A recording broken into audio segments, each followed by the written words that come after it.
नमस्कार। आज हम ट्रेडिंग की दुनिया में गोता लगा रहे हैं एक ऐसे कॉन्सेप्ट को समझने के लिए जो शायद गेम बदल दे। हमारे हाथ लगी है V Trender live YouTube channel के एक वीडियो की ट्रांसक्रिप्ट जिसका टाइटल है माइक्रो बैलेंस ट्रेडिंग रणनीतियां। देखिए, हम सब ने चार्ट देखे हैं, लाल और हरी कैंडल्स ऊपर नीचे होती रहती हैं, लेकिन ये अक्सर कहानी का वो हिस्सा बताती हैं जो हो चुका है। असली खेल तो मतलब पर्दे के पीछे चल रहा होता है, जहां बड़े इंस्टीट्यूशनल खिलाड़ी अपनी चालें चल रहे होते हैं। सवाल ये है कि क्या हम उनकी गतिविधि को समझ सकते हैं? यहीं पर ऑर्डर फ्लो और इस नए टूल माइक्रो बैलेंस की बात आती है। बिल्कुल। बात सिर्फ कीमत देखने से कहीं आगे की है। आज हम यही समझने की कोशिश करेंगे कि ये माइक्रो बैलेंस आखिर है क्या भला।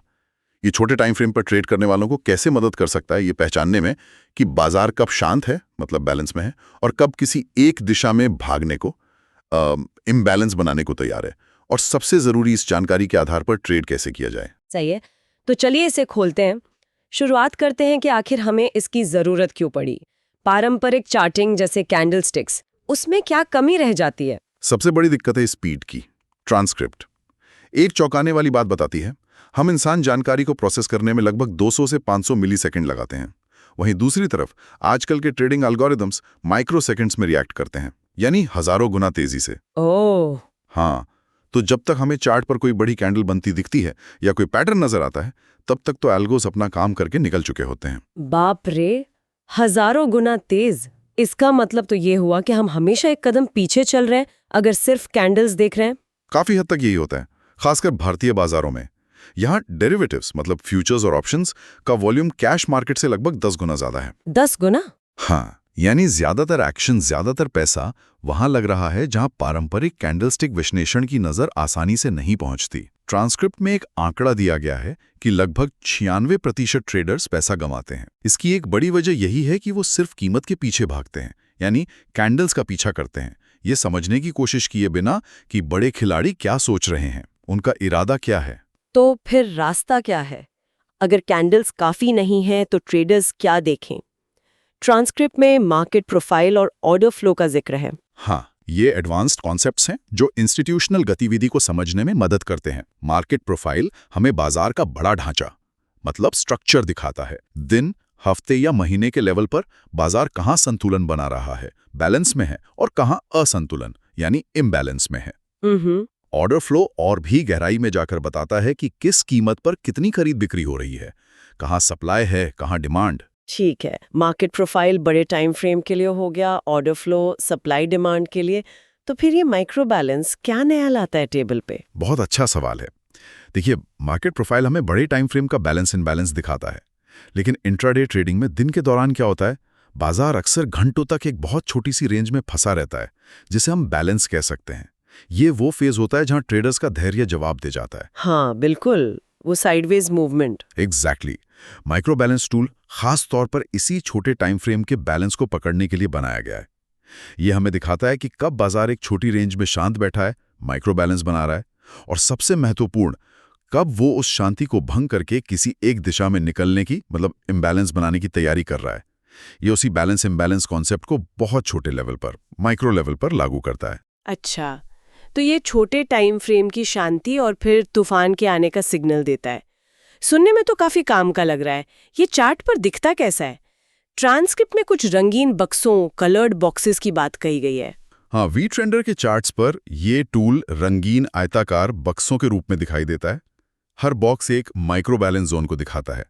उस बॉक्स पर लिखा होता है कि वो रेंज कितने पॉइंट्स की है और उस दौरान कितना वॉल्यूम ट्रेड हुआ, कितने कॉन्ट्रैक्ट्स। ओके। सोर्स के मुताबिक इन रंगों का मतलब भी अलग अलग है, जो सिग्नल की क्वालिटी या भरोसे को दर्शाता है। पहला है पीला, येलो। ये सबसे आम सिग्नल है, बेसिक माइक्रो बैलेंस। ये आपको चार्ट पर अक्सर दिखेंगे। फिर है नीला, ब्लू।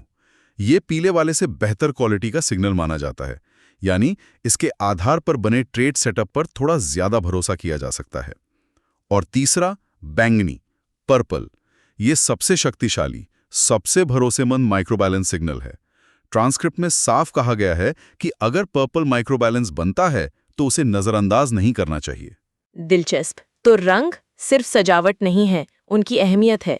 पीला मतलब ध्यान दो, नीला मतलब शायद कुछ होने वाला है, और बैंगनी मतलब लगभग तय है, तैयार रहो, कुछ ऐसा समझू? हाँ हाँ, आप इसे ऐसे समझ सकते हैं। ये एक तरह से सिग्नल की मजबूती का इंडिकेटर है। अब सवाल आता है कि अगर हमें ऐसा कोई बॉक्स दिखा, मान लीजिए नीला या बैंगनी, तो उसे ट्रेड कैसे करें? बिल्कुल, यही सबसे अहम सवाल है। जानकारी का क्या फायदा अगर उसे इस्तेमाल न कर सके? सोर्स में इसकी एक सीधी सादी प्रक्रिया बताई गई है। 1. पहचाने, आइडेंटिफाई। सबसे पहले चार्ट पर बने माइक्रो बैलेंस बॉक्स को पहचाने, उसका हाई, लो, रेंज कितने पॉइंट्स का है और वॉल्यूम नोट करें। ये सब जानकारी बॉक्स पर ही लिखी होती है। 2. एंट्री। अब इंतजार करें कि कीमत उस बॉक्स की रेंज से बाहर निकले और निर्णायक रूप से बंद हो। निर्णायक का मतलब है कि कैंडल का ज्यादातर हिस्सा रेंज के बाहर हो। ट्रांसक्रिप्ट में जैसे 3 मिनट की कैंडल का उदाहरण दिया गया है। अगर कीमत रेंज के हाई के ऊपर बंद होती है तो लॉन्ग जाने का ट्रेड बनता है। अगर कीमत रेंज के लो के नीचे बंद होती है तो शॉर्ट जाने का ट्रेड बनता है। ठीक है, ब्रेकआउट या ब्रेकडाउन पर एंट्री। हाँ। 3. Stop loss. स्टॉप लॉस आपका बचाव का स्तर। ये माइक्रो बैलेंस रेंज का ठीक विपरीत छोर होगा। यानी अगर आपने लॉन्ग ट्रेड लिया है तो स्टॉप लॉस रेंज का लो होगा, अगर आपने शॉर्ट ट्रेड लिया है तो स्टॉप लॉस रेंज का हाई होगा। ये काफी टाइट स्टॉप लॉस होता है, जो अच्छी बात है। 4. टारगेट, मुनाफा कहां बुक करें। पहला टारगेट होता है entry point plus micro balance range की चौड़ाई। अच्छा, जितनी रेंज है उतना ही ऊपर या नीचे। हाँ, पहला टारगेट। और दूसरा टारगेट होता है entry point plus 2 micro balance range की चौड़ाई, मतलब रेंज का दुगना। शॉर्ट ट्रेड्स के लिए आपको एंट्री पॉइंट से रेंज की चौड़ाई घटानी होगी, जाहिर है। सुनने में तो काफी व्यवस्थित लग रहा है। पहचानो, ब्रेकआउट ब्रेकडाउन पर घुसो, रेंज के दूसरे छोर पर बचाव रखो और रेंज की चौड़ाई के बराबर या दोगुना मुनाफा कमाओ। क्या इसके कुछ असली उदाहरण हैं ट्रांसक्रिप्ट में, जैसे निफ्टी फ्यूचर्स का जिक्र था शायद? हाँ, निफ्टी फ्यूचर्स का एक बहुत साफ उदाहरण दिया गया है।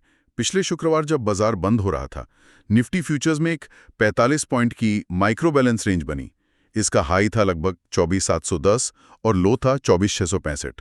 इसमें वॉल्यूम भी अच्छा था, करीब 30,000 कॉन्ट्रैक्ट्स। अब हुआ ये कि सोमवार को यानी आज बाजार खुला ही इस रेंज के ऊपर। अच्छा, गैप अप हुआ। हाँ, गैप अप।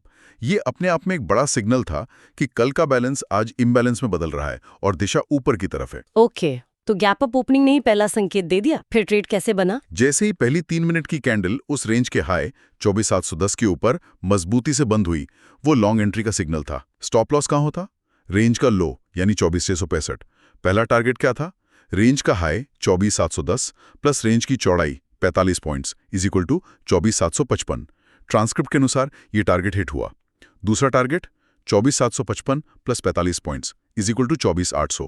ट्रांसक्रिप्ट में असल में 24,810 का जिक्र है, जो शायद दिन का हाई था, और वो भी हिट हुआ। वाह, ये तो काफी सटीक लग रहा है। लेकिन मैंने ट्रांसक्रिप्ट में 80% रूल का भी जिक्र देखा था। उसका क्या मतलब है और वो यहाँ कैसे लागू हुआ? कुछ कंफ्यूजिंग सा लगा वो। हाँ, 80% रूल का भी जिक्र है। देखिए, ये कॉन्सेप्ट असल में मार्केट प्रोफाइल के वैल्यू एरिया से आता है, लेकिन इसे माइक्रो बैलेंस जोन पर भी लागू किया जा सकता है। आप माइक्रो बैलेंस जोन को एक छोटे टाइम फ्रेम का वैल्यू एरिया समझ सकते हैं। नियम ये कहता है कि अगर कीमत एक बार वैल्यू एरिया या इस केस में माइक्रो बैलेंस जोन से बाहर निकलती है, लेकिन फिर असफल होकर वापस रेंज के अंदर घुस जाती है, तो बहुत ज्यादा संभावना, मतलब लगभग 80% चांस होता है कि वो रेंज के दूसरे छोर तक जाएगी। अच्छा, मतलब अगर ब्रेकआउट फेल होकर कीमत वापस रेंज में आ जाए तो वो पलटकर रेंज के लो तक जा सकती है, और अगर ब्रेकडाउन फेल हो तो वापस हाई तक। बिल्कुल। और आज के निफ्टी फ्यूचर्स उदाहरण में यही हुआ। ऊपर के टारगेट हिट करने के बाद कीमत वापस उस 45 पॉइंट की माइक्रो बैलेंस रेंज 24665, 24710 के अंदर आ गई। ट्रांसक्रिप्ट बताती है कि इस वापसी के साथ ऑर्डर फ्लो में एक IS सिग्नल भी दिखा। IS का मतलब है इनिशिएटिव सेलिंग, यानी बिकवाली की तरफ से पहल। ओके, तो ये कंफर्मेशन हो गया। हाँ, ये कंफर्मेशन था कि ऊपर का मूव शायद खत्म हो गया है, और फिर कीमत ने 80% रूल को पूरा करते हुए रेंज के लो मतलब 24665 तक का सफर तय किया। समझ गए। तो ये 80% रूल एक तरह का रिवर्सल ट्रेड है, जो तब काम आता है जब पहला ब्रेकआउट या ब्रेकडाउन फेल हो जाता है और ऑर्डर फ्लो से कंफर्मेशन मिले तो और बेहतर। क्या ये सब ऑप्शंस में भी काम करता है? क्योंकि ऑप्शंस तो और भी तेजी से चलते हैं। हाँ, बिल्कुल काम करता है। ट्रांसक्रिप्ट में 24,800 पुट ऑप्शन का एक अच्छा उदाहरण दिया गया। बताया गया है कि शुक्रवार को इस पुट में पहले एक ब्लू माइक्रो बैलेंस बना, फिर एक येलो। कीमत काफी देर तक इसी बैलेंस में रही। फिर ऑर्डर फ्लो में एक बड़ा IB3 सिग्नल आया। IB मतलब इनिशिएटिव बाइंग, यानी खरीदारी की तरफ से मजबूत पहल। पुट ऑप्शन में IB मतलब पुट की कीमत बढ़ने का सिग्नल। एग्जैक्टली चूंकि ये पुट ऑप्शन है, IB सिग्नल का मतलब है कि पुट की कीमत बढ़ने की संभावना है, यानी मार्केट नीचे जाने की। इस सिग्नल ने बैलेंस से बाहर निकलने का संकेत दिया, तो ये पुट ऑप्शन में लॉन्ग जाने मतलब खरीदने का मौका था। स्टॉप लॉस उस बैलेंस रेंज के लो पर होता, टारगेट रेंज की चौड़ाई के हिसाब से तय होते। फिर आज सुबह क्या हुआ? वो पुट पिछले दिन के क्लोजिंग माइक्रो बैलेंस के लो के नीचे खुला। ये पुट की कीमत में गिरावट यानी निफ्टी के ऊपर जाने का साफ संकेत था, और उसने अपनी रेंज के बराबर गिरावट दिखाई भी। लेकिन बाद में जब कीमत वापस उस बैलेंस रेंज में आई तो 80% रूल ऊपर की तरफ काम किया और कीमत वापस रेंज के हाई तक चली गई। मतलब ऑप्शंस में भी ये बैलेंस ब्रेकआउट और 80% रूल दोनों काम कर रहे हैं। एक और उदाहरण था शायद पर्पल बॉक्स वाला, वो ज्यादा पक्का सिग्नल था। हाँ, 25,000 पुट ऑप्शन का। इसमें शुक्रवार को एक स्पष्ट पर्पल माइक्रो बैलेंस बना था, याद है? पर्पल मतलब सबसे मजबूत सिग्नल। इस रेंज का हाई था करीब 2505 और लो था 200, यानी 55 पॉइंट्स की रेंज। जब कीमत एक मजबूत कैंडल के साथ 2505 के ऊपर निकली तो वो पुट खरीदने का सिग्नल था। पहला टारगेट क्या होता? 2505 plus 55 is equal to 310। Source के मुताबिक ये टारगेट आसानी से मिल गया। बढ़िया। निफ्टी और ऑप्शंस के उदाहरण तो समझ आ गए। बैंक निफ्टी के बारे में क्या? वहां भी ऐसी पैटर्न दिखे? हाँ, बैंक निफ्टी के भी उदाहरण दिए गए हैं। बताया गया है कि शुक्रवार को बैंक निफ्टी फ्यूचर्स में एक ब्लू माइक्रो बैलेंस बना था, जिसकी रेंज 91 पॉइंट्स की थी। जब कीमत उसके नीचे टूटी तो वो शॉर्ट ट्रेड का मौका था, स्टॉप लॉस रेंज के हाई पर रखकर।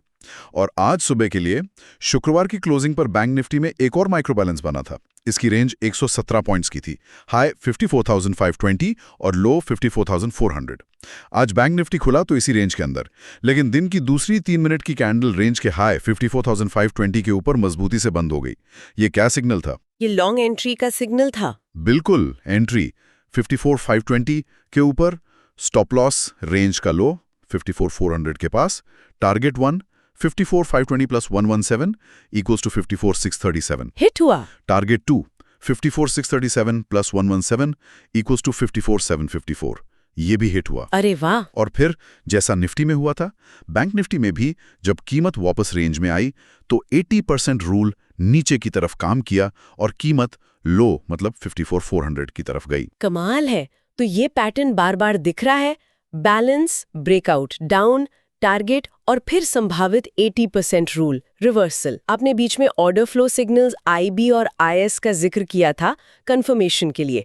क्या ये जरूरी है या सिर्फ माइक्रो बैलेंस ब्रेकआउट काफी है? सोर्स का सुझाव है कि अगर माइक्रो बैलेंस रेंज के ब्रेकआउट या ब्रेकडाउन के साथ उसी दिशा में ऑर्डर फ्लो का भी सिग्नल, जैसे ब्रेकआउट के साथ IB इनिशिएटिव बाइंग या ब्रेकडाउन के साथ IS इनिशिएटिव सेलिंग मिलता है, तो ये ट्रेड के सफल होने की संभावना को बढ़ा देता है।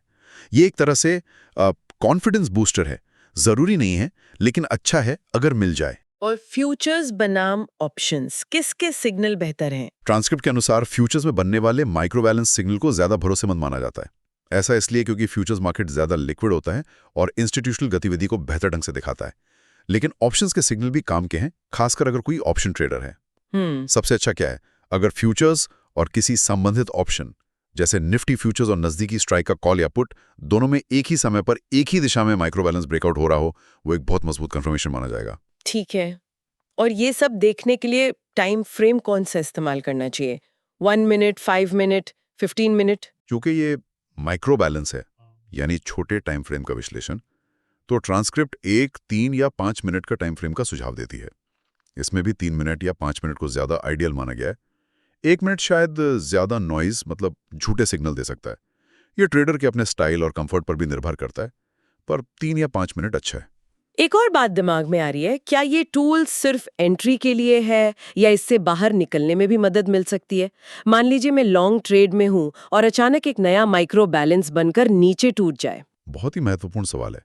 हाँ, ये टूल एग्जिट में भी बिल्कुल मदद कर सकता है।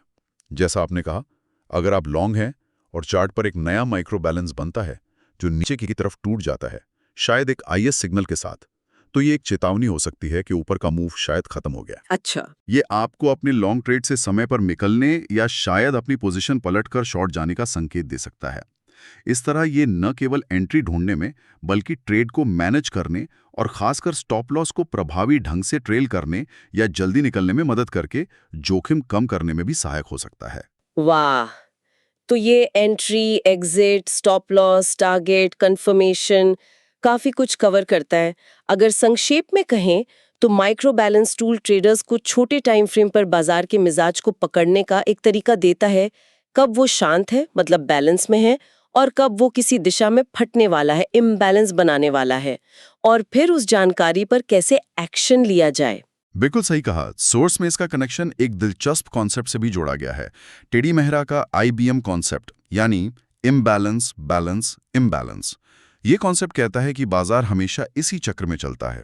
पहला, इम्बैलेंस, कीमत तेजी से एक दिशा में जाती है, मतलब ट्रेंड। दूसरा, बैलेंस, फिर कीमत एक रेंज में ठहर जाती है, सुस्ताती है। ये कंसोलिडेशन या रेंज है। यहीं पर या तो पिछले मूव के बाद मुनाफा बुक होता है या अगले मूव के लिए पोजीशन बनाई जाती है, जिसे एकत्रीकरण या वितरण कहते हैं। तीसरा, इम्बैलेंस, और फिर कीमत उस रेंज को तोड़कर अगले दिशात्मक मूव पर निकल जाती है, मतलब नया ट्रेंड शुरू होता है। माइक्रो बैलेंस टूल हमें ठीक उस दूसरे चरण यानी बैलेंस फेज और उसके टूटने के निर्णायक क्षण को पहचानने में मदद करता है, ताकि हम तीसरे चरण यानी अगले इम्बैलेंस की शुरुआत में शामिल हो सकें। बेहतरीन। तो ये सिर्फ एक टूल नहीं बल्कि बाजार के स्वाभाविक प्रवाह को समझने का एक फ्रेमवर्क है। आज हमने वी ट्रेंडर लाइव के सोर्स के जरिए माइक्रो बैलेंस ट्रेडिंग के इस दिलचस्प कॉन्सेप्ट की गहराई में झांका।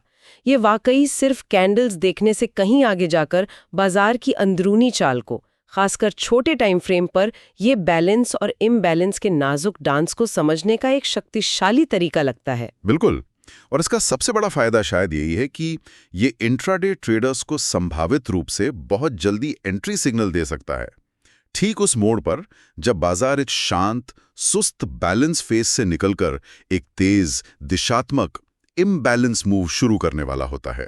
जैसा हमने चर्चा की, अगर इसे सही स्टॉप लॉस, परिभाषित टारगेट और हो सके तो ऑर्डर फ्लो कंफर्मेशन के साथ इस्तेमाल किया जाए तो ये वाकई एक धारदार रणनीति बन सकती है। तो ट्रेडर्स के लिए इसका क्या मतलब है? शायद ये कि वो बाजार की नब्ज को थोड़ा बेहतर महसूस कर सकते हैं, खासकर उन तेज हलचल वाले पलों में जब पारंपरिक इंडिकेटर्स या चार्ट पैटर्न पीछे रह जाते हैं। ये आपको एल्गोस के साथ कदम मिलाने में थोड़ी मदद कर सकता है ना? हाँ, कह सकते हैं। और ये याद रखना भी जरूरी है कि सोर्स के मुताबिक इन सिग्नल्स की अपनी रेटिंग है। पीले मतलब आम, नीले मतलब बेहतर और बैंगनी मतलब सबसे मजबूत। इस जानकारी से ट्रेड पर अपने भरोसे के लेवल को एडजस्ट किया जा सकता है। बैंगनी सिग्नल पर शायद ज्यादा आत्मविश्वास से ट्रेड लिया जा सकता है। ठीक है, ये तो हुई आज की चर्चा। श्रोताओं के लिए एक सोचने वाली बात छोड़ जाते हैं। आज हमने छोटे टाइम फ्रेम पर माइक्रो इम्बैलेंस की बात की। सोचिए, क्या इन छोटे छोटे माइक्रो इम्बैलेंस सिग्नल्स का बड़े टाइम फ्रेम के मार्केट प्रोफाइल स्ट्रक्चर से कोई कनेक्शन हो सकता है? क्या ऐसा हो सकता है कि जब मार्केट प्रोफाइल पर कोई बड़ा इम्बैलेंस शुरू होने वाला हो तो उसकी पहली आहट हमें किसी छोटे टाइम फ्रेम पर एक माइक्रो इम्बैलेंस के टूटने के रूप में सुनाई दे? इन अलग-अलग टाइम फ्रेम के सिग्नल्स को जोड़ने से क्या तस्वीर और साफ हो सकती है? इस पर विचार करना दिलचस्प हो सकता है। इस गहरी और जानकारी भरी बातचीत के लिए बहुत-बहुत धन्यवाद।